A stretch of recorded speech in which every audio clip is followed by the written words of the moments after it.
For me, it's like the game has changed.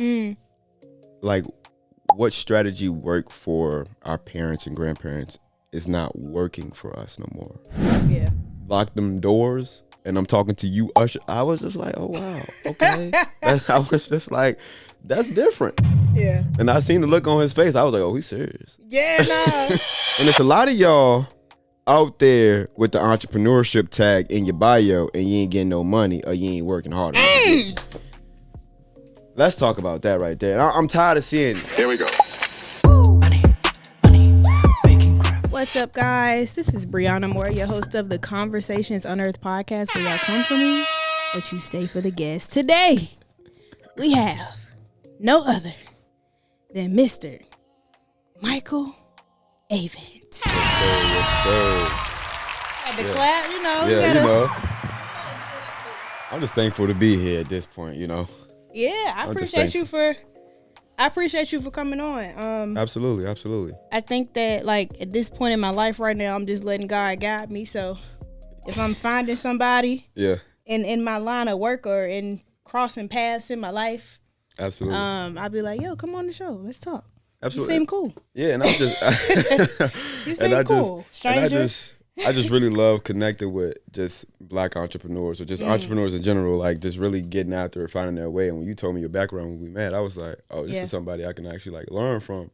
Like more than do a podcast, I can actually learn from you. You was telling me your background and just like, you know, real estate and stuff like that. And I was like, oh, okay. So she doing it. Like, all right, you know. Well, I certainly appreciate that. You know, when you're going through it, you going through life and you're doing all these things, you don't necessarily get a chance to step back and look at how far you've come. Yeah. So it's humbling. It's very humbling for me to hear that from somebody like you, who is like learning, growing, moving, grooving. You working out here. Like you got a podcast. You got something to say. It's not a lot of people right now that I feel like can hold a conversation for a long time. Young, 25 years old, like you out here getting it. So let me give you a quick introduction just so people know who you are. So Mr. Mike Avent is the voice behind Ramona Rebels Radio and the host of the From the Crib podcast. Mike is known for bringing unfiltered energy, insightful commentary, and a passion for storytelling to the mic. Get ready for an episode filled with knowledge, humor, and authenticity, because when Mike Avent is on the mic, you know it's going to be real. So let's get into it. Absolutely. Let's get into it. Before we start, let me fix my daggone camera so I can be on this shit. Yeah, okay. But tell the people who you are, how you feeling, and what you hope to gain out of this experience. Okay. Well, my name is Mike, and like B More said, I'm the host of the Ramona Rebels Radio, and I'm just a 25-year-old man finding this way. You sound like you want a dating show. Yeah, no. We're gonna play Pop the Balloon. We're gonna pop the balloon. That's so funny that you said that, because I literally was just talking to somebody about that. Man, that show is crazy. That you see, they just got the Netflix special.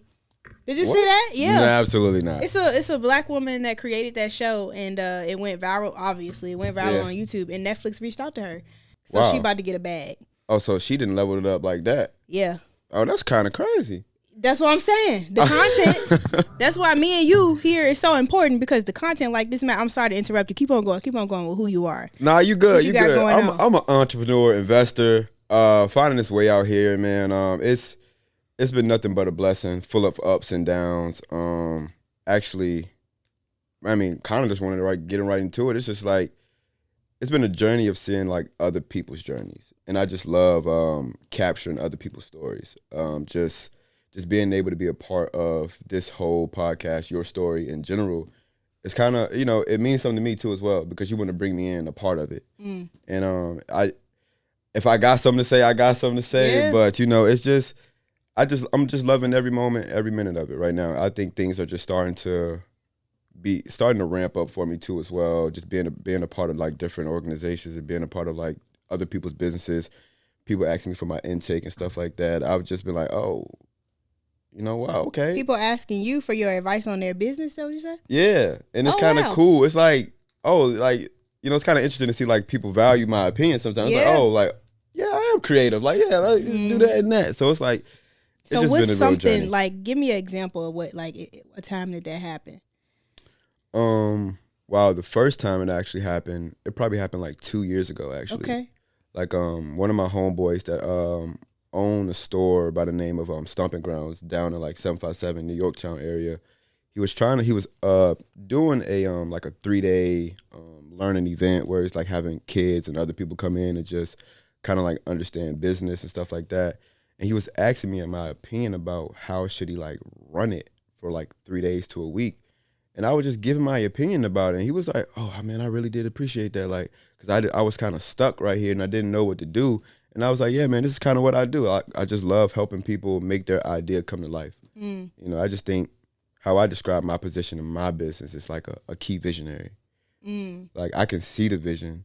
And, you know, I can see the vision, but sometimes you do need help from people to bring that vision to life. But if I can see it, I can put people in place to make it happen. Yeah. That's just how I feel. I like that. I was literally just talking to somebody about that. He was older. He's like in his 50s. Well, he's probably in his 60s now. But he makes a lot of money. He vacations a lot. And kind of a story similar to you. He's really into stocks. Yeah. So like he's like watching stocks and he met somebody, which is crazy. He met somebody at the gym. Okay. and they're like vibing and chilling and the reason why I think that's funny, y'all, is because me and Mike met at the gym. Yeah, but anyway, I was thinking that, but I was like, I'm gonna let her roll. Yeah. So it's full circle. But he was like, he met this guy. The guy brought him to his office because they just had been vibing for a minute, and the guy knew that this person was really into stocks. So he was like, "What stocks you looking at? Whatever." And so he was saying like, "Okay, I like Apple, I like Google, I like this one, whatever." And he did something on his computer, and he's still talking to the guy like nothing is going on. And like 10 minutes goes by, and he's like, "Thank you, sir." And then the guy's like, "What you mean, thank you?" He's like, "You just made me $50,000 off of the stocks that you told me the stocks that you said you were looking at." What? Yeah, I bought them, and I sold them, and I made $50K. So you don't understand how important your value is. Facts. But other people do. That is a fact. And after that conversation, he took off. He took off with like consulting and things like that. Yeah. But you know, of course, that was that he didn't know at the time that this guy was a multimillionaire who was selling his business for over $200 million the next day. Sheesh. So you never know who you never know. 200 of them things. And it may have been more than that because he was asking like, "Hey, like, who are you?" Because the guy was telling him, you know, the guy was mainly a good listener. So he was talking to the other guy, the guy that I feel like is like you. He was talking to him like, "What do you do? Where are you from?" He's like, "Oh, I'm into stocks." And then the guy was like, "You always ask me about what I'm doing. Yeah. What do you do?" Yeah. And dude was like, "Just read the paper next week." I'm not, I ain't gonna say nothing, but he read the paper, sold that company for $200 million. 200 honey buns. 200. So look, one thing I was looking on your page. Yeah.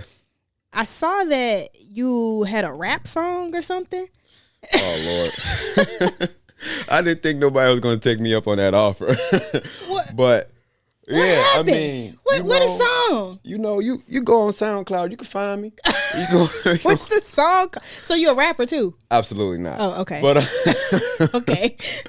So, you know, when you in college, I played college football. And then in your meantime, when you bored in your dorm, all right, how my school was set up. You know, you'll go to school from January to whatever, the regular school, right? Yeah. The one thing that was not regular about it is that in the whole month of January, we had one class. College, private school, private education. One class for the whole month of January. So, you know, we're just trying to find something to fill our time, something to do. Me and my friends, we made a rap song. And my name was Sir Joseph. Okay. And, you know, I can't really give you the details on it right now. But it was a rap song. It's on SoundCloud, and, you know, people said I dropped the bars, you know, it's whatever, but I'm not a rapper. You're not a rapper. I did it for fun. I got you. The other guys that were on the song were rappers, and they said my verse was hard. I started it off, so you know you got to kind of be tough. When you started off, you got to, You got to bring that fire. So I made sure I bring that fire. Man, I really think the song was called like Kick Push or something like that. Okay, Lupe. A little loop, a little skateboard. Vibe. I like that. Yeah, but it was the first song. What is even the first song I ever made?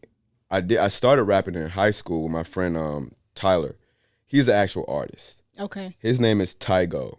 He just came out with a album not too long ago, and he dropped the second part probably like a few weeks ago. He's actually a real artist in the Richmond area, and he actually just got booked to open up for, I think, Dreamville coming up. Oh, nice. And so he's really doing this thing out there. Yeah, but for sure. when I was in high school, he put me on the track. I didn't know what I was doing. I'm just like, my bro rapping. I'm gonna see what's up. Those make the best moments. Moments. So, this is a financial podcast, so we will get into a little bit about finances. As somebody young living in Richmond, you say you from here? Yeah, I'm from here. East End. Okay, so money. Mm-hmm. When I say money, how do you feel? Like, what gut reaction feeling do you get when I say that? I get excited a little bit. You get excited? I love talking about money. Okay. I love it right now because I think for me, I think knowing where I come from, it's like the conversation about money can be like, it can be gut-wrenching and be twisting because, sometimes where you come from, a lot of people may not have a lot of money. Yeah. So it's like when you get on the topic of finances, it's just like people start, their mouths start to get dry, biting their lips. They don't know what to say. It's not something that I feel like we talked about a lot. It's kind of like one of those taboo topics, like don't talk about it, Yeah.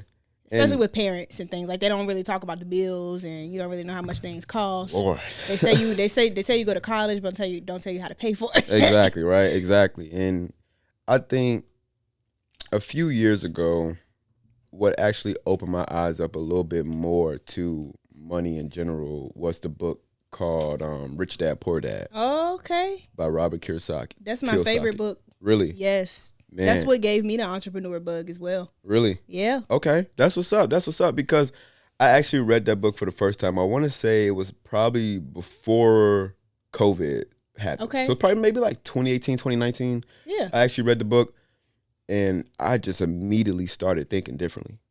Immediately. Like I started like looking at where I lived. I started thinking about, man, I got to get up out of here or this is where I'm going to be forever. Yeah. Those type of things started to come across my mind, and I started to learn how money is actually supposed to be spent and how it's actually supposed to make more money for you. It's a tool. It is a tool. Yeah. And a lot of us don't look at it as that. They look at it as like maybe an exchange for goods. Mm-hmm. And it can be an exchange for goods, but that's not how it all like supposed to be for me. I started, so it's funny that you talked about stocks earlier because that's how I kind of got on this entrepreneurship journey. I had actually, my friend Vic, he's also in private equity. Okay. He's partnered with a guy in Seattle, and he introduced me to a guy by the name of Mark Monroe. He's a venture capitalist in Seattle, tech venture capitalist, and he kind of just opened my mind up to a lot of stuff in the field of just stocks and trading and stuff like that. So in 2019, 2020, I got introduced to him, and he started teaching us how to trade options, right? Okay. And I made a boatload of money. What's the most money you ever made trading options? Like in one trade? In one trade, I probably made at least and this was kind of like me not knowing what I was doing a little bit. I probably made like $3,000. Oh, that's good. That's good. Appreciate what it. stock was that? It was actually a stock by the name of Lam Research. Okay.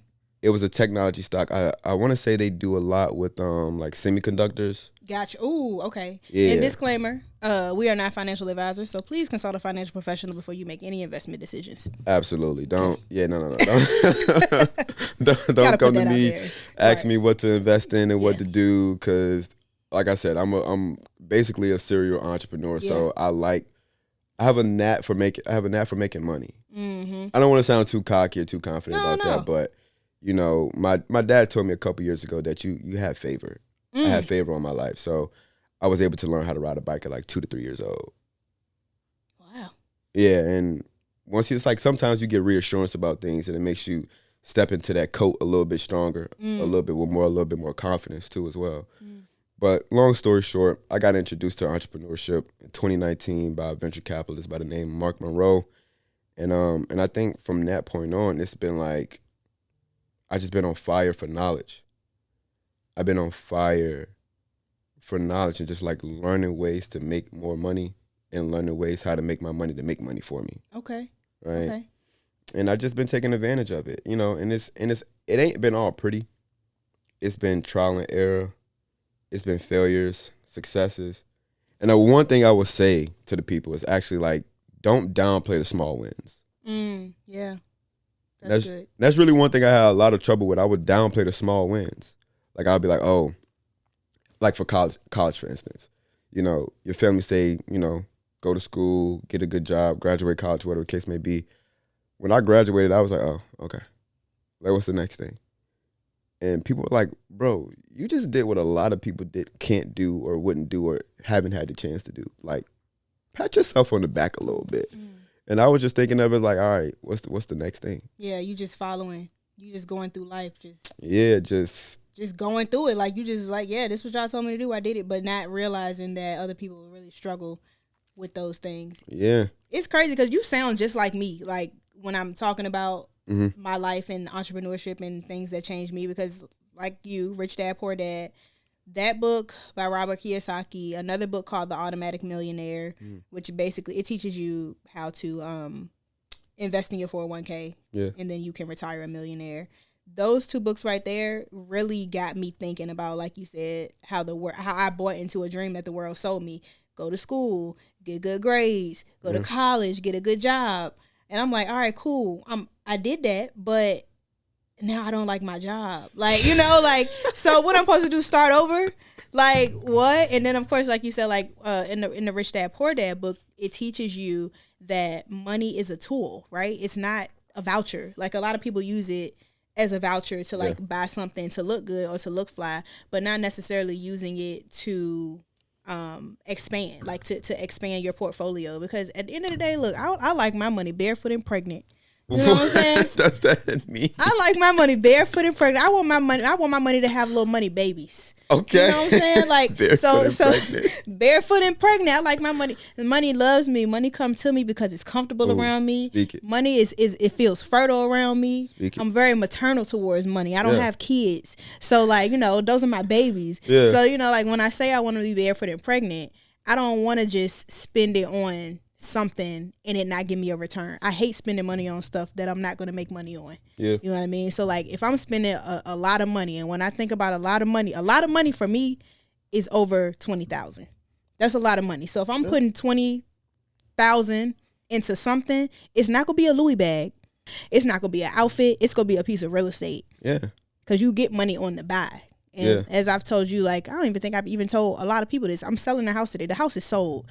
Ooh. And I didn't make that much. I made about $10,000 on it. However, I'm getting my money back from that. Yeah. Plus the knowledge that I gained from flipping this house. Yeah. So it's like, when I say I want my money to be like fertile, I need for it to bring something back to me, whether it's knowledge, whether it's networking, whether it's connections, or more money. Exactly. You know? Exactly. I mean, it's just, you want things to be fruitful and multiply. Exactly. You want things to be fruitful and multiply. And like, I'm very big on finances and financial literacy and family economics. Like, oof, generational wealth. Like, I've just, like, this past maybe 3 years, I've just been around a lot of people who have generational wealth. And it's making me want it even more. Like, understanding family economics, understanding, like, having a family business is super important. And I just want to spread the knowledge to everybody who wants to learn the knowledge. I think I'm kind of like, for a long time, I was trying to give information to maybe people who didn't really appreciate it. Ooh, yeah. Preaching to the choir. You know, and it was just like, it's just, and for me, I go to church, I'm a Christian, so it's like one of these, it's a verse in the Bible that talks about casting pearls amongst swine. Okay. And so I was trying to drop jewels on, like, pigs, like people who didn't appreciate it. And in return, it just made me frustrated. Because I'm like, bro, like, you're supposed to be investing. You're supposed to be reading this book. Like, I'm like, bro, you don't read? Like, we literally the same person. Because I used to get so irritated at that. And for me, I was measuring it through, like, social media. Because I would post a lot of my videos talking to people about, you know, how to invest, not necessarily what to invest in, but why. Like, teaching people that it's easier than it should be. Yeah, you can grab your water if you want. Oh, no, you good. No, I'm stacking my fingers. Okay. No, you good. So yeah, and I'm like, why ain't nobody liking my content? or why ain't nobody reposting my content, or like I'm talking to my friends or my family about it and they seem like they don't care. So like, you know, it would irritate me because I'm like, ain't nobody listening to me. But that, what you just said, that scripture brings it all home for me. And I'm just starting to understand that like people only go listen to what they want to listen to. Exactly. No matter how bad their situation is. What I've also learned is people who know how to survive are going to survive. For sure. So if you ain't got no money and you've never had money, like the whole time I've known you, my whole life, you've never had money. Yeah. You okay not having. So you're not gonna listen to me anyway. But you shouldn't be okay. Like literally should not be okay with that. Like if you grew up not having money and you get to a big age and you still have no money, why haven't you changed? Why haven't you done something different? Like that means you've consistently done the same thing and done the wrong thing over and over and over again. Mm-hmm. Anything you've done over and over just leads to insanity. Aren't you insane? You should be feeling some type of way. You should be, and I think that a lot of it is just an old mindset. Yeah. And honestly, like, and we can get into a lot of it. Let's get into it. I'm ready. Let's get into it. It's a lot of people who've been in the projects for generations. Yeah. So if you're comfortable in a place where you know you on government assistance and you depend on your family has depended on government assistance forever, and this is all you know. What's gonna make you change? Because you fly, like you know, you got the nice car, you wearing nice clothes and shoes, jeans, all that. Yeah, like I don't even got a Mary jeans. I ain't got a Mary jeans. This probably the most expensive pair of pants I got. These Fear of God, and that's because I really love sweatpants. And I like to drop crotch on them. But anyways, that's besides the point. That is pretty tough to front. That's right. I know exactly what you're talking about. I know exactly what you're talking about. But yeah, so that's the thing. People get very, very, very complacent, and it also, you know, and I can only speak for my people. I can only speak for the Black experience. Yeah, for sure. Back in the day, there was a lot of things that happened against us, and I'm talking about redlining. I'm talking about like the war on drugs. I'm talking about like single mothers not being able to get assistance from the government if there was a man in the house. Like I'm talking about women not being able to go to the bank without a man to get a debit card. So like these things have been pretty much put upon us. But my question is, let's hear it. When we go get up out of that? Woo!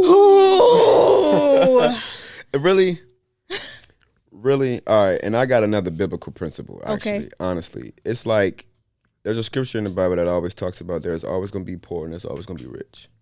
Okay, that's true. There's always going to be people that's wealthy and there's always going to be people that's poor. There's literally no way to fix that. I think the only way you can possibly fix that is knowledge. Like informing yourself about certain things. Applied knowledge. You can have knowledge. And a lot of people know how to lose weight and still. Exactly. But before we even get to the applied knowledge, you got to read the book. That's true. Because I was just actually having this conversation at work today with the guy who came into the gym, and from his talk, it just sounded like he was not holding himself accountable. Okay. And I was just like, man, like, because we got on the topic of pastors. Okay. And he started talking about this Marvin Sapp, right? Oh. He started talking about Marvin Sapp. And I was like, and then he got on the topic of other pastors. And I'm like, okay, I understand your frustration, bro. But how long are you going to depend on someone else to feed you? Like, how long are you going to depend on somebody to come burp you like a little baby? So was he a pastor? Who? Is the person you were talking to a pastor? No, he's not a pastor. Okay. He's not a pastor. He's just, I think he's in his life where he's looking for a pastor. Okay. Like he doesn't know who to pick because he's always seen bad pastors. Got you.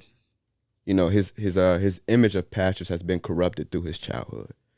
And he got on that topic of that, and I was just like, man, like sometimes you can't wait on somebody to feed you. You got to go get informed for yourself. So like if you always depending on somebody to tell you the correct information, you're forever not going to be self-sufficient. So he waiting on finding a pastor to get his path to God? That, and he's waiting on somebody, kind of like waiting on somebody to give them a handout. Gotcha. You know, in the sense of like, my thing was like, bro, like you gotta go do the studies and the research yourself. Like if you feel like people are giving you wrong information and you taking that and you holding on to that, it's because you didn't equip yourself with the right information. Like you didn't take time to go read that book or go read that scripture to understand it for yourself. You're just looking at a guy on a podium and hoping and wishing that he's giving you the right stuff. And that's my thing, right? But that's also like a mindset thing. That's like, you know, you just complacent where you are, and you just want to be fed. You want to be burped like a little baby. Yeah, that's so when you have these conversations with people, because I find myself having a lot of difficult conversations with people, and it's uncomfortable. Like, it's uncomfortable to disagree. I feel like it may be a little easier for guys for some reason. I don't know. It's no real reason like why I feel that way. Maybe because y'all have like a little bit more testosterone than I do. Y'all, anyways, how is it like when you disagreeing with somebody that is complacent and they're like, oh man, I know what you're saying, but I know what you're saying, but the but people. Yeah. How you feeling about, like, do you just drop and be like, all right, you obviously not listening to me, or do you try to get them to understand? Really, I ain't really trying to get you to understand anything. I'm coming from a place of understanding. I want to understand you and why you think the way you do. I like that. You know? Because I ain't never, like I said, I'm not trying to give no more unsolicited advice. Ooh. You came on here preaching today. I wasn't expecting this. That's what I'm saying. Like, I got a lot to say now. It's just like, I'm not giving no more unsolicited advice. If you want to hear what I got to say, then you step into my office, then you're going to get these bars. Mm-hmm. Don't come in my office and not expecting no bars. You know? Don't ask if you don't want to hear the truth. Exactly. That's what I'm saying. Don't ask. Don't look through the phone if you... Because I'm more than just a guy standing behind the desk ringing people in. Nah, yeah, you got something on you. Okay, so now since you brought it up, we got to talk about the Marvin Sapp situation.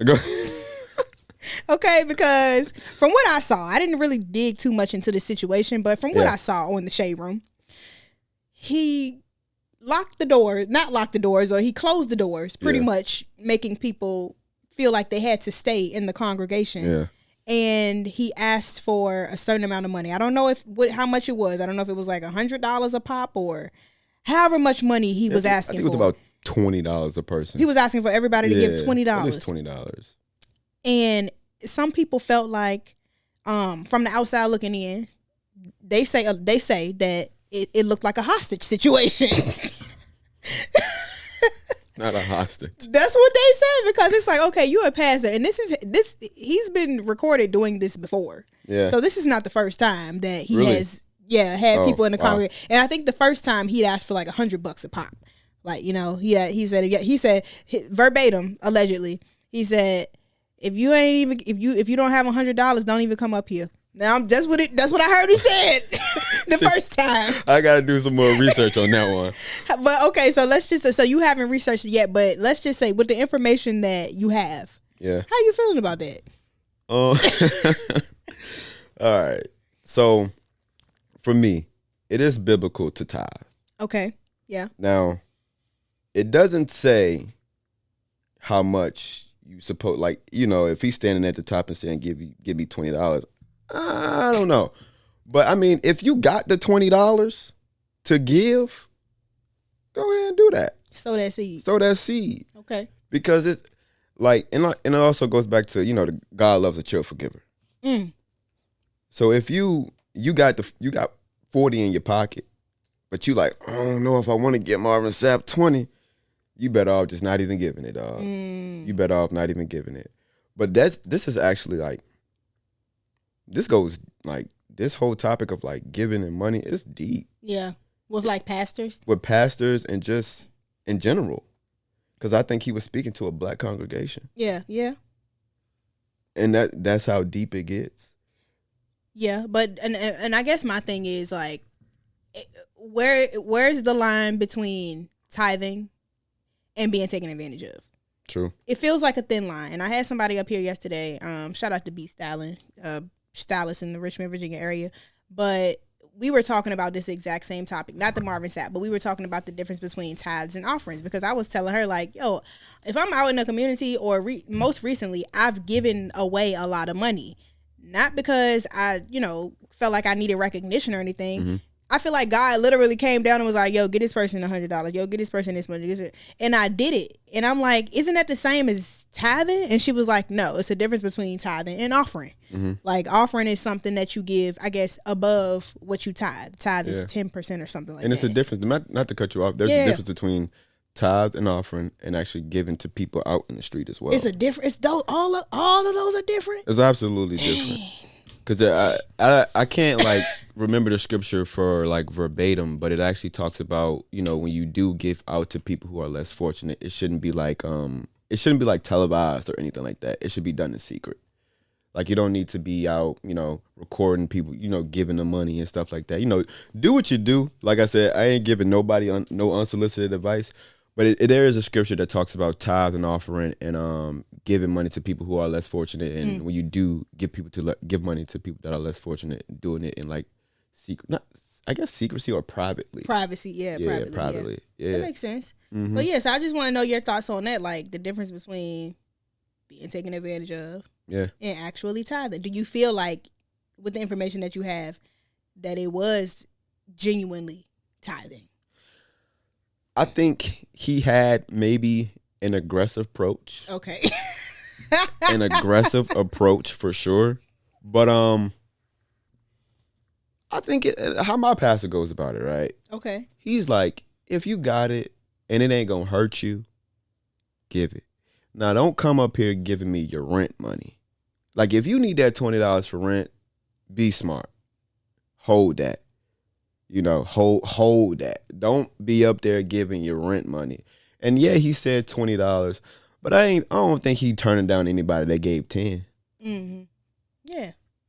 Or they gave 5. Because if you're really trying to raise money, you're not really turning away no money. Mm-hmm. Yeah.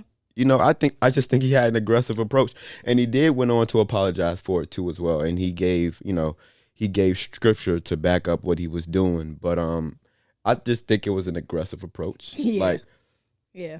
Lock them doors, and I'm talking to you, Usher. I was just like, oh wow, okay. I was just like, that's different.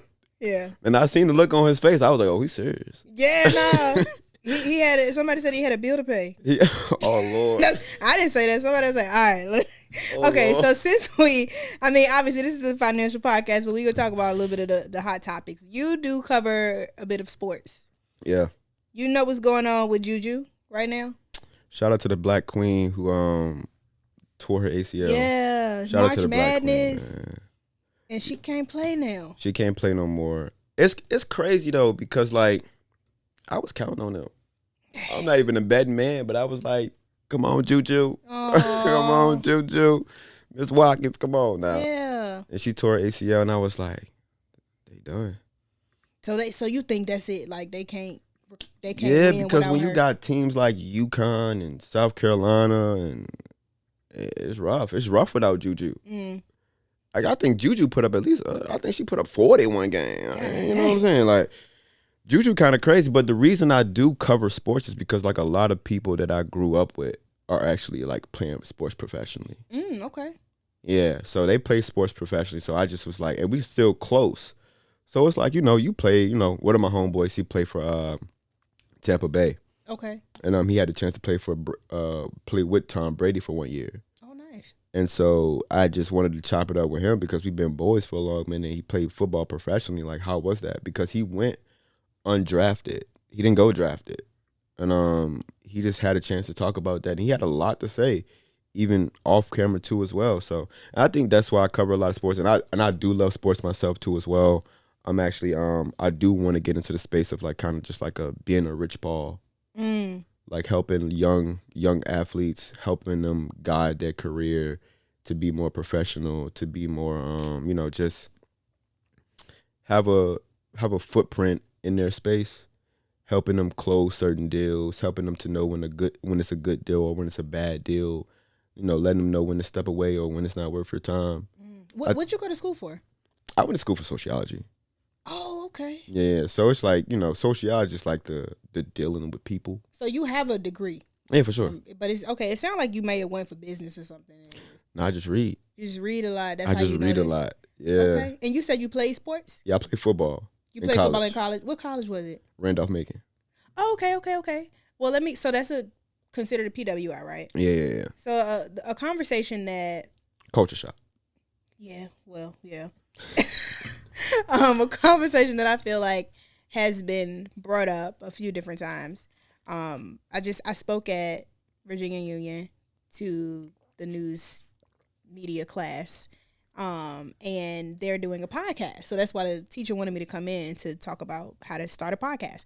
And one of the students in there, actually my cousin, which I didn't even know. It's always family.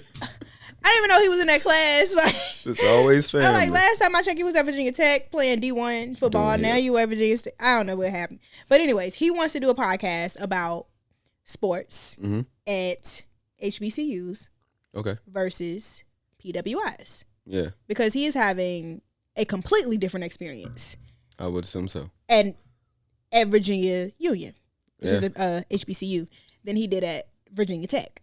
Yeah. And he's saying like, yo, like when I was at Tech, whenever I needed cleats, I had them. Whenever I needed jersey, I had them. Whenever I needed food, I had it. But at HBCU, it's a little different. So can you give me a lot different. Can you give me your perspective on that? Well, considering, dang, that's like kind of crazy though, because even though my school was D3, there was still like a fund of money that they had to give players like cleats or gloves if they needed it. Okay. Which is kind of like, I think it's like it's definitely a difference. It's definitely a difference in between D1, D2, D3, and if you are HBCU and a PWI, for sure. I think the biggest thing right now, just like looking at the landscape of everything and, with the past administration, the current administration, and sometimes not even just with the administration, it's just like the lack of funding that goes to, black colleges. Yeah. That's a thing. Yeah. And maybe, I don't know how black schools can get more funding. I think maybe we need more black capitalists to help fund these schools. I think there becomes a time where, we have to stop looking to, for government funding. As you can see, those government contracts and that government funding can be pulled from you at any point, in any time, in any minute. So I just think we need maybe like a collective group of maybe some black capitalists, black entrepreneurs who actually love the initiative of a black school that can just put money together and say, okay, your school needs $100 million. This is what we raised for you. So here. So what I'm understanding from what you're saying is that, well, let me not make an assumption, but at PWIs, are they using more so alumni donations rather than the government? Correct. Okay. It's a lot more alumni paying for scholarships. Got you. Paying for cliques, paying for food. That's coming from a lot of alumni. And it's just people, maybe not even sometimes alumni, but people who just actually love that sport at that school. Like a person who just loved the sports for UNC, just wants to donate millions of dollars to UNC, fund scholarships. Okay. Because every alumni is not rich. Right. It's just people. It's just come from people who just love the sport at that school. Okay. That makes sense. I didn't know that because well now the ticker goes back on the people. Yeah. It goes back on the people who graduated from HBCU. So exactly right, and then it gets deep. It's deep, and it gets deep. I tread very lightly. Yeah. On my podcast, I wish I didn't have to, but I don't want to get labeled as somebody who's always bashing the community. I just feel like I'm coming from a place of, like I said, I bought into the dream, right? Like go to school, get a good job. I've seen the difference between having money and not having money. And a lot of times it's because of a different strategy. It's because of a different mindset. It's people that go ahead. So it's like, for me, it's like the game has changed. Like what strategy worked for our parents and grandparents is not working for us no more.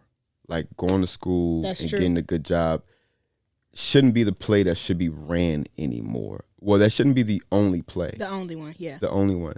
And I just think sometimes, I learned this in school too as well. It's like going to, I'm going to put this in an example, an analogy way, right? You know, a lot of people, or just say that if there's like a bad man, right, in a relationship with a woman, and he's dating this girl, and he's just a bad father. Bad, not saying bad beating him, but just he's not really fit to showing up, being a dad right now. How do you think that happened?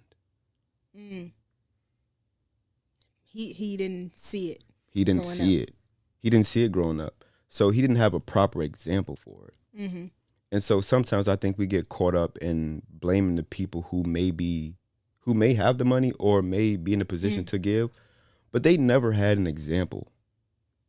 They never had somebody to be like, this is how you do it. Yeah. So to be honest, we're really out here winging it. Yeah. There's not a lot of, and if we just go on from the Black community, there's not a lot of Black examples, or, there are, but maybe some of them don't want to come to light to do it, or a lot of them do it behind closed doors, but there's not a lot of good examples. So it's like you only know what you see. So if your dad's not been in your life, and then you grow up and have a kid, that's all you know. You never seen your dad in your life. And doesn't happen all the time. Mm-hmm. But a lot of the time it does happen. It's just because we never had good examples. We never had nobody to set the stage for us, to be like, this is how you do this. Yeah. And I always give people that example, especially some of my female friends, just having a hard time with their baby daddies. Yeah. Sometimes I'd be like, then I'd be like, yeah. Then I'd be like, you can't be mad at him, but you can't be mad at him. But reason because he didn't have a good father. Yeah. And then his father didn't have a good father. Well, yes, all of that. I agree with all of that. I noticed that you do say, yo, this get deep.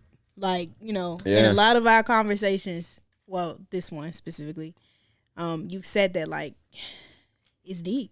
It's deep. It does. And I understand what you said. You had a great analogy. But is it something that you feel like, the deepness of it, is that something that you feel like you don't want to touch on sometimes because you feel like it's going to cause friction, or like friction with what? So I guess for me, sometimes I know how deep it gets. Mm-hmm. Like I'm on the same page as you. Sometimes I don't want to touch it because, especially on my platform, because I'm like, I'm a smaller platform. Mm-hmm. I don't want to say something that could potentially get me canceled by my own people. Yeah.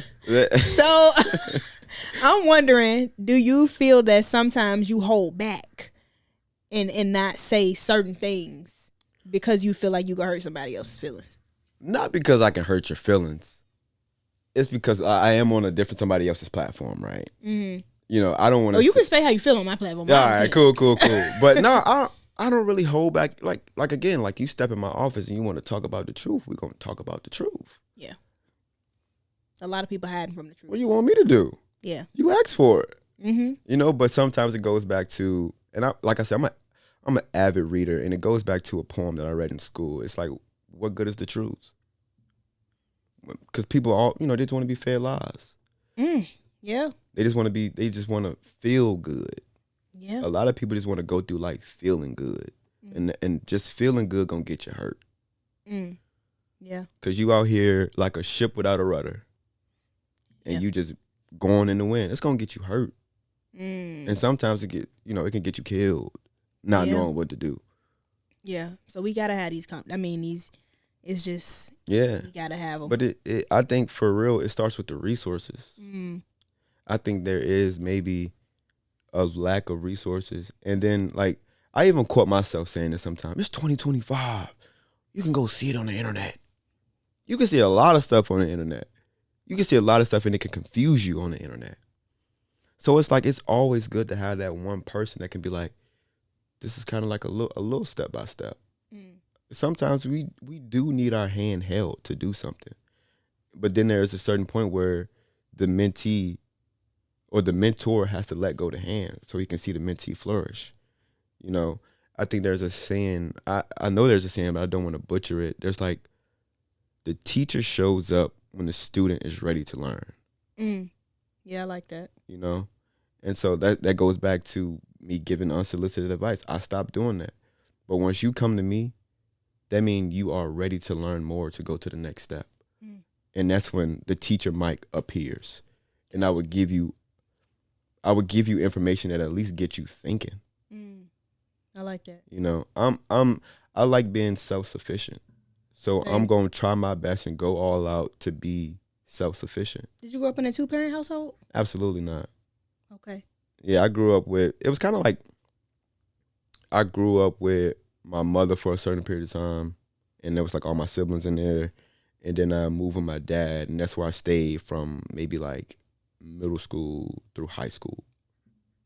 And then he got married when I was in college. So I don't think there was a point in time where I had like a solid 2-parent household.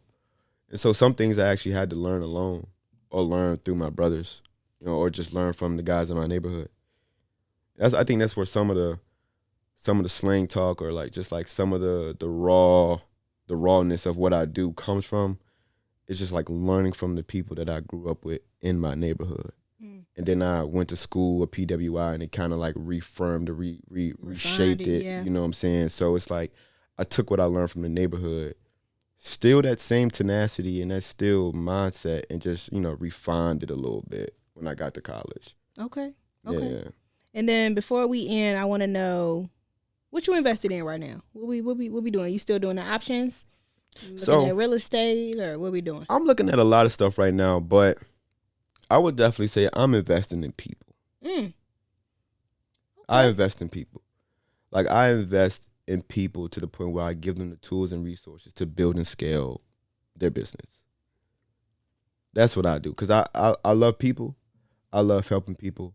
I love seeing a smile on people's faces when I do help them. So I like to invest in people. I like giving them the proper resources to feed their family. That's what I like to do. I don't, you know, I want to be the guy that, you know, that teach you how to fish and not fish for you forever. Okay.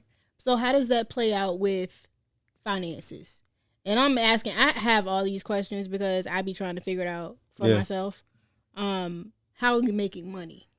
How are you making money? So you get a percentage off of everything you help a person makes, right? I got you. So I work a job, of course, to fund my business, but also I'm helping people build and scale a business. So there's a percentage that comes from me helping them build and scale their business. And that's what I do for the most part. Okay. And there's a lot of finances that go behind that. And the first one is actually budgeting. Okay. Like, you know, if you don't know how to budget, your business may not be a business for so long. That's interesting. Yeah, my former co-host was a budgeting coach. So yeah, we talked about that a lot. Yeah, it's just knowing how to be like, and it's another biblical thing for you, like knowing how to be a steward of your money.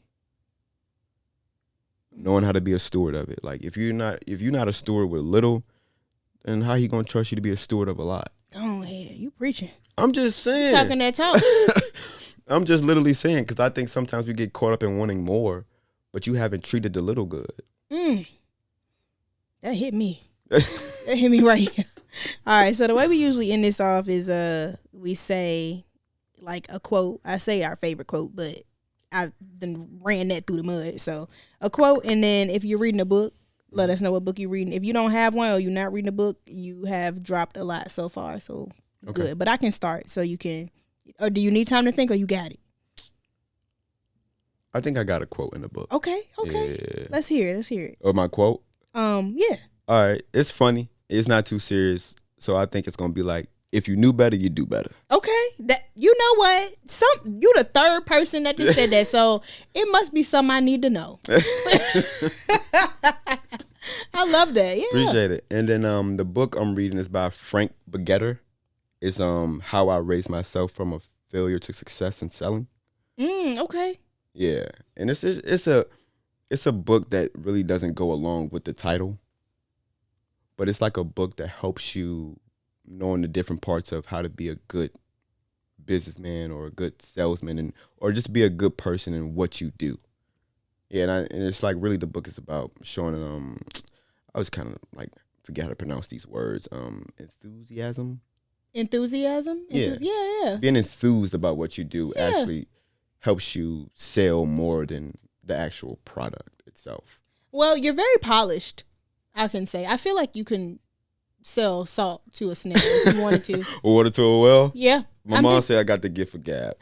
Yeah, I think so. Yeah. So I have a quote. It says, in a moment where you think you know or you believe, you're everyone else. But when you feel, you are yourself. Damn. Yeah. Damn. That's on deep, ain't it? That's your deep. That's on hit me Be right like here. yourself, boy. Hey, that's why I said, like, yeah, that relates to me a lot right now. And everything I got going on. That's actually another. Come on, you said that at the last minute. Come on, You want to expound? Come on, man. Let's take a break. We'll be right back. No. Yeah. All right, we back, y'all. Well, Mr. Mike. Drop the quote on us again before you want the quote again? Drop the quote again. All right. You got a radio voice too. I'm like, who is that talking? I was like, who is that? Wait a minute, I forgot you got the radio voice. All right. In a moment where you think you know or believe, you're everyone else. But when you feel, that's when you actually yourself. Yeah. Man. Yeah. Like it's kind of crazy though, because you said it the first time. We had to take a pause on it. We had to take a pause. We had to take a little pause on it because I was like, that go into a lot of more other stuff. It's deep. It's dynamic. Yeah, and because, like you said, like, I think there's a lot of people being phony, or maybe just not being them true, authentic selves in their space that they're going in. And I think everybody has probably like dealt with it at one point, or at one point in their entrepreneurship journey, trying to be something that they're not, and knowing that people are attracted to you. They are attracted to you and how you carry business. They're not attracted to this super professional thing, walking in, shaking every like, yes sir, yeah. Sometimes people are not attracted to that, and I just think sometimes I heard not I just think sometimes, but I do think a lot actually. I was looking at another podcast earlier. I'm not sure if you're familiar with EYL at all. I love EYL. Earning Leisure. So yeah, they had the dude on there. I think his Instagram. I think his name is like Daryl something, or he has a documentary coming out by the name of like 7 Streams. Okay. And he talked about how like earlier on he kind of like maybe battled with catering to another person's system. You get what I'm saying, right? Okay. He had trouble with that, and once he got over that, he started wondering why other people are trying to do that. Like, why are you trying to cater to a system that wasn't quote unquote built for you or meant for you? So he's just like, be your authentic self. Yeah. Because here's a little bit about his story. He grew up selling drugs. I think it was Baltimore and stuff like that.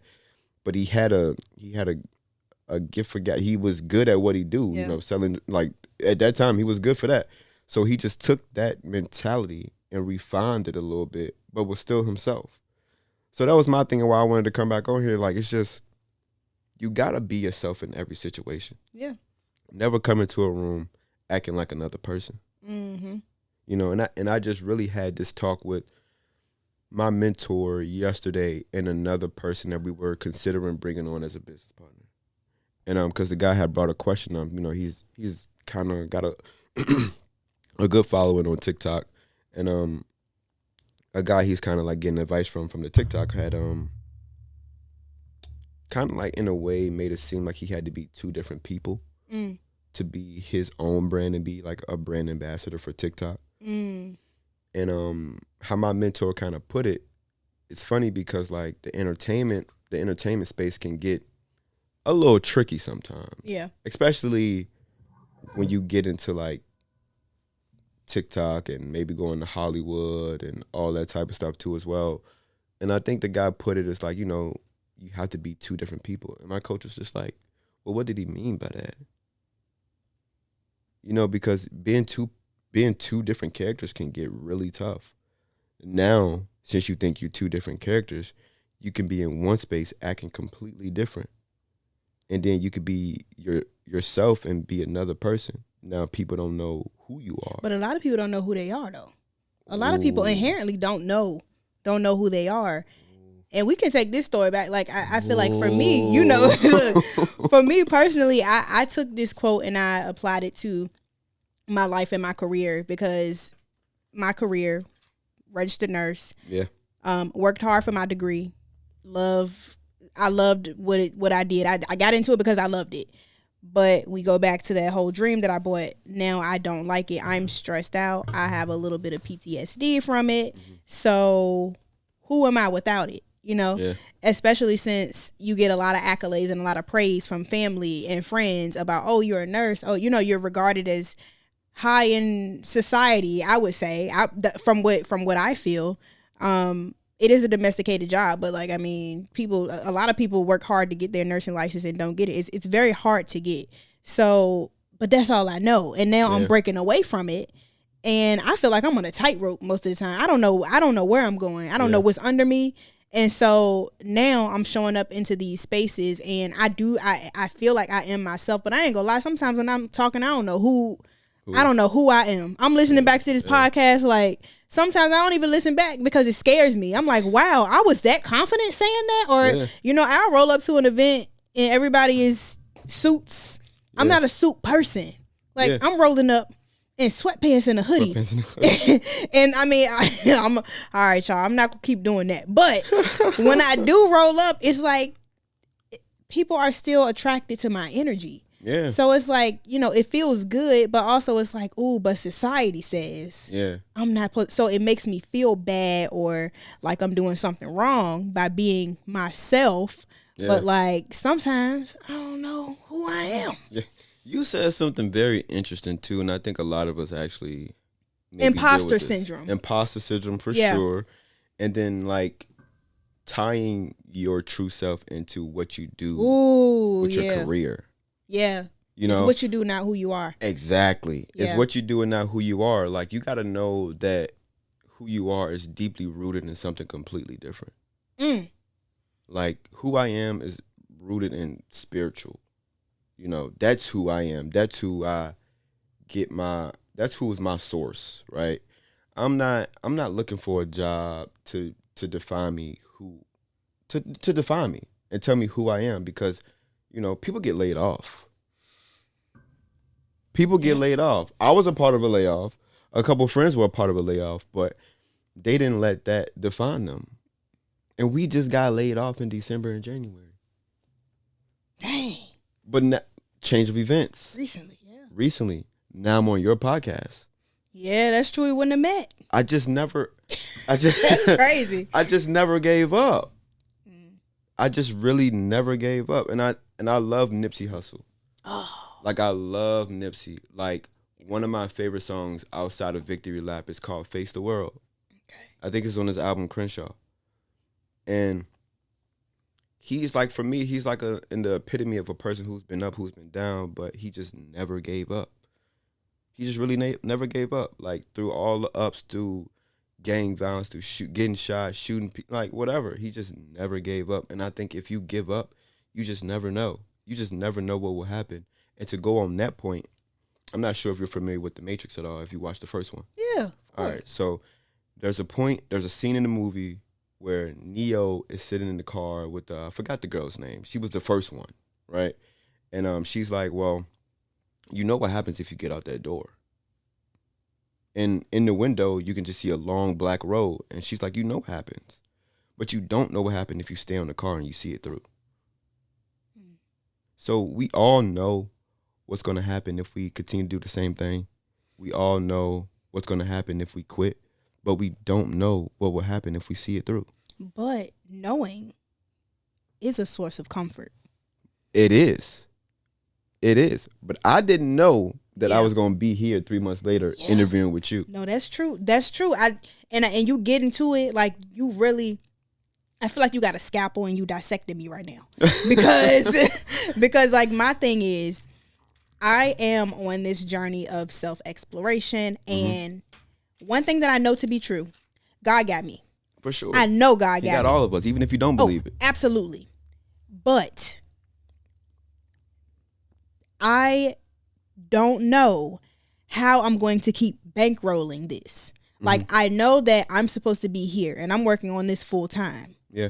but ain't no money coming from it right now. Yeah, it's podcasting. It's tough. It's tough. It's tough to monetize. Game. So like, yeah, I have these properties and I have assets that I can sell but it's like even doing that is hard because I'm selling houses at a time where it's hard to get a house. You know what I'm saying? So I'm walking in faith. I'm taking these steps. I know God got me. Yeah. But it's scary. It is scary. It's scary. Now, I'm doing it. Yeah. I'm out here doing it. But I think that sometimes you got to have a tough stomach.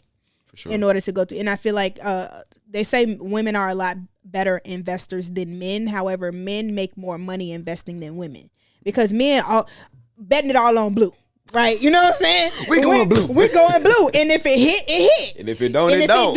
It don't. But women are more so very calculated. Not that men aren't, but women are a lot more calculated. They're like, okay, wait, so if this happens, then this might happen. How about we don't bet it all on, but maybe we do 50%. You know? Yeah, so it's true. like that is true. So I feel like my mindset is more like a man in that way to where I'm like, let's just do it like this. And it's been working out for me so far and God been having me. Mm-hmm. But it's hard to keep going. It's really hard to keep up that momentum. Yeah, it is tough, especially with podcasting. Like when I got into doing interviews and podcasting myself, me personally, I started looking around. I started looking at the top earners from podcasting. And a lot of these people already had a brand behind them. Mm-hmm. They kind of stepped into the lane of podcasting. Like a Club Shay Shay. Yeah, because they had a sports background, they had a rapper background, or they did UFC fighting type of thing. Yep. So we really coming from the dirt. So you gotta, I ain't telling what you gotta do, but me personally, I didn't look at, and maybe this will change, maybe the difference on the different platform for me, but when I first started doing my interviews, I was like, I ain't really looking to make money. Same. Yeah. I ain't really looking to I'm just looking to have fun and see what happens. That's true. I want to see what happens from doing this. I'm here to build brand awareness, but I want to see what will happen. I think the difference between me and you is that you have other things to back your income up. Yeah, you bet in the house. I've been in the house, but I'm betting the house. But you bet in the house. I'm betting the house, but it's like I didn't go into it. Yeah. Doing this, I just feel like that's what I'm being led to do in a way. Yeah. Capturing stories. I spent a lot of time editing. I didn't know how to edit. I didn't know nothing about this soundboard before. I didn't know anything about record. I didn't know any of this. Yeah. Like you said, out the dirt, out the mud. I'm sitting there watching YouTube videos. The first video took me to edit. It took me 12 hours to edit. I had a headache for 5 days. How long was your video? It was an hour. But this is because look, I like for my podcast to look very professional. We recording.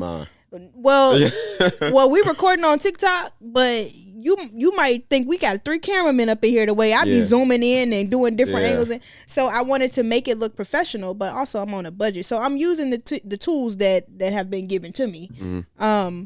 But I'm literally just learning all of this stuff as I go. So I appreciate that you said that too. What's going to happen if you go out, if you go me personally, I know what's going to happen if I go back to work. I'm going to hate it because I've already done that, been there, done that, and I don't feel good. And I believe, back to the quote, I believe and I know that is something that is very lucrative and profitable for me, but I feel like I can do something else and make even more money. If that is the goal for God for me to have, I don't know what's going to come of this. Yeah. I always say this will be the biggest show on earth. I told you, I DM Michelle Obama the other day. I'm gonna get anybody who I want on the podcast. They're coming on here. Because if you don't, you miss 100% of the shots you don't take. That's true. I'm saying this now. I want John Hope Bryant. I love him. To get on my podcast. I have DM'd him a couple times. I really want him on my podcast. Yeah. And it's because I just love watching his content. I love him. And I just love the way he informs all of us. I just love being a student. Yeah. And so when he gets into his bag of finances and telling people about this and that, I just be like, I'm in class again. Yeah. Class is in session. And that's the thing too with him. I feel like he might record his podcast on an iPhone. Yeah, like, it's right not even in his office. Yeah, it's like I'm doing all of this stuff, but you know, like you said, he already got a brand and he's already made his money. He's $100 million up. Yeah. It's different. So people go listen to him anyway. But yeah, that's interesting. That's crazy how we both know kind of the same type of people who are doing this. Because that means we may be on two different paths, like two different driving lanes, but we on the same journey. Same journey, yep. You know, we may got different routes of getting to what we want. Yeah. But, you know, the association of who we choose to look at, what books we choose to read is kind of similar. It's definitely similar. Yeah, when you said Rich Dad Poor Dad, that's my jam. Yeah. I mean, that's my jam. Yeah. And then what you said verbatim, what I say. They say go to school, get a good job, then you know, it don't work now. It don't work. I mean, it can work for some people if you going to school for like being a doctor, lawyer, like a scientist. Even a lawyer don't work at this point. ChatGPT. Gronk. I mean, Kim Kardashian didn't go to law school and she didn't got a couple people out of jail. It's different story. Yeah, that's true. Different circumstances. Different type of videos. Money. Different types of, different sources of income. All right, this is the last thing I'm going to ask because then we're going to wrap up. Okay. I love EYL. Yeah, for sure. Me too. EYL is getting a lot of negative attention right now. Why? Because, well, for one, they've brought on a lot of people, guests, who have now been identified as allegedly scammers. So with the whole Caesar situation and DJ Envy, they brought him on the platform, and then it was some crypto guy they just brought on, and now he in jail for scamming or something, allegedly. So it's like, I don't know if it's, a lot of people are saying like, oh, y'all listening to these people talk to y'all and y'all keep on supporting them and pouring into their brand and they're scammers. Me personally, I feel like they may have associated themselves with some people who weren't doing the right things. Yeah. But I don't think that they're the ones that's doing it. And it seemed like you haven't really heard too much about it. So maybe it's just... it's really hard to, judge people sometimes. Maybe it's like, have a better vetting process about who you bring on. Yeah. And then it's like also, you just never really know sometimes. And there's nothing to EYL. It's just like, people can give you a false identity. Yeah, that's true. People can give you a false identity, and so you believe it thinking that they're real and true, legit. But it's just like, how many interviews have EYL had? A whole bunch. A whole bunch. And we just, people are pointing out two people. Yeah. People point out, yeah. And I think too, like, I feel like us as a community we're very harsh. Yeah, we're very harsh on our own people. We're extremely harsh. Extremely harsh. Yeah. You don't see that at least I don't see it in other communities. But it's always extremely harsh for the people that ain't got nothing going on. Yeah, that's true. You're right, because like I told you when I first started, I said, look, I ain't never had no issues with them. Now, one time I did buy a product from them. From who? It wasn't even from them. It was from somebody who they gassed up, who they were like, oh, yeah, y'all got to buy this program, da-da-da-da. And maybe it did work for some people. It didn't work for me. It was $2,500 to teach me how to trade. Oh, Lord. And it was like what's the thing called? A Discord type situation. The classes was good, but I don't feel like it was worth $2,500. Yeah. But like, other than that, that's not. Yeah. I charge it to the game. I feel like I would have. And I think when it comes to investing and with them, I think there's certain people that I listen to for investing facts. It goes back to that first guy I mentioned, Mark Monroe. Yeah. He does have a podcast by the name of the Come Up series. That's one guy I listen to. Wall Street Trapper. I love Wall Street Trapper. Yeah. Ian Dunlap. Yeah. And then EYO, Rashad and Troy, and there's also like other people like Mike Novogratz. Yeah. Some of those guys too as well. Like there's I don't really allow a lot of voices in. I don't, because then you start allowing a lot of voices and you get confused. That's true. And you don't know who to listen to. Now you everywhere. Yeah. I think for me too, like it's a lot of men. I was listening to a lot of men. Mm-hmm. It was a lot of testosterone. Yeah. Getting thrown at me for a long time. Go there with a lot of passion. Yes, a lot of people saying anything. Yeah, so it was easy to kind of trust somebody. I think, and that goes deep within myself because I'm like, okay, if I'm listening to somebody who's extremely confident, but at that time I lacked a lot of confidence. Yeah. So you can be confident telling them the wrong thing. Yeah. So now it's like I'm sitting here buying these products and maybe I should have known. Like for me personally, I know now for me personally, I should have asked more questions, you know, but like now I'm skeptical about buying anything from anybody, and this just not just black people. Like it taught me, it sharpened me up. Like when that situation happened, I'm like, oh, I don't think that was an EYL thing. I think it was just the product wasn't for me. Yeah. So and that's written before, like that's just the journey though. That's just the journey. Yeah. There's been plenty of things where I think I've bought and I don't think I got any value from it. Yeah. It's just the journey, because I'm pretty sure like you have a conversation with like a person like Rashad or Troy or somebody like that. There's probably a lot of stuff that they bought into and it probably was a scam. There's a lot of clothing brands out here getting scammed by people. People giving money up front, product ain't showing up. They got to push release dates back. Yeah. People get scammed all the time. And it sucks, but like I'm learning. It happens. Like, you know, like I said, I'm in the business of people.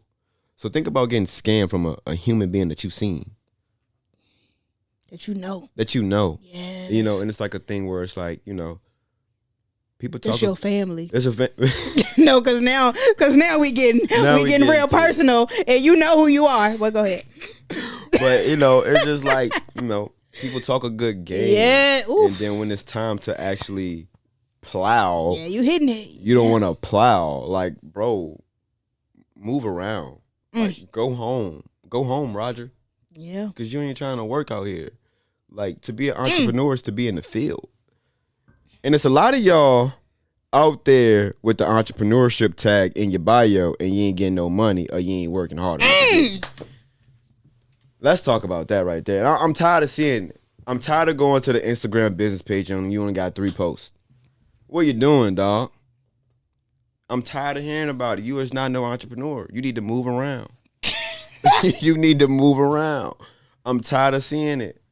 Because you ain't got no story about being an entrepreneur. You just got the tag in your bio. I'm tired of seeing it. It's time to move around. Entrepreneurship is not for everybody. It was a fad in 2020 and 2021. Talk about it. Now it's time to move around if it ain't for you. Well, on that note, we go get ready to wrap it up. How can we support you? That's the last thing I want to know. How can we support you? Just definitely shout out your social media if you got any events coming up or whatever. Absolutely. You got. So if you guys follow me at Ramona_Rebels, and Rebels is RBLS. I actually do have a charity giveaway event tomorrow starting at 1 p.m. to 2 p.m. I've actually partnered with 2 companies, a black establishment in the East End by the name of Miss Girlie's Kitchen. And I also just partnered with the Motel 6 on Williamsburg Road across the street from the airport. And we'll be there handing out hot meals to anyone who wants a hot meal. And to be able to donate to that cause, if you do donate, the money will be going back into the business that is supporting us. And so the link is in my social media bio on Instagram. Again, it's Ramona_RBLS. And that's it. Beautiful, beautiful. Okay, cool. Well, excuse me. Thank you for coming on. Absolutely. Thank you for having me. I had an amazing time. Yes, for sure. I had an amazing time, amazing conversation. It is now 7:07. Oh, we've been here. I got a lot to say. Maybe we need to do a part 2. We got to do a part 2. I told you when you came on the jump. I love talking to podcasters. That's why when you said you had a podcast, I was like, hey, we gotta do a collab. It's like, no, because you know how like back in the day when they used to mash up the cartoons, like the different. That's how I feel when it's somebody that's doing it. But definitely thank y'all so much for listening. Make sure to tell a friend and tell a friend. Like, comment, subscribe. Follow the Conversations Unearthed podcast. A follow, a like, subscribe don't cost $1, but it definitely helps boost the content and boost the channel. So anyways, like I said, love y'all. Peace, blessings. Good night. Peace.